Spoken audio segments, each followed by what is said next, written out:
కష్టం దాటిన తర్వాత ఆయనకి మళ్ళీ తిరిగి గుర్తు చేసుకుంటున్నావా? మీలో ఎంతమంది దేవుడికి మొక్కిన మొక్కులన్నీ తీరుస్తారు? ఎంతమంది కృతజ్ఞతలు తెలుపుతారు అంటే నాకు మామూలుగా తెలుసుకోవాలని ఉంది. అయితే ఏదైనా జరగలేదనుకోండి, అప్పుడు కూడా దేవుడికి గట్టిగానే ఇస్తాం. ఎలా?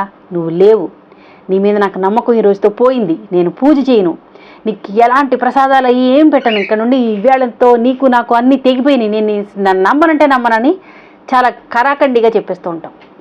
సరే, దేవుడు మనందరినీ పరీక్షిస్తున్నాడని ఎందుకు అనుకోం?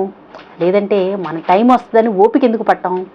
మనం మెయిన్గా మనకు లేనిది అంటూ ఏదైనా ఉంది అంటే అది ఓపిక లేకపోవడమే.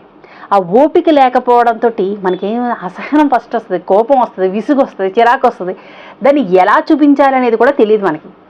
అందుకని పైన ఉన్నాడనే ఒక నమ్మకంతో ఆయన మీద చూపిస్తూ ఉంటాం. సంతోషం వచ్చినా అంతే, కోపం వచ్చినా అంతే, దుఃఖం వచ్చినా అంతే.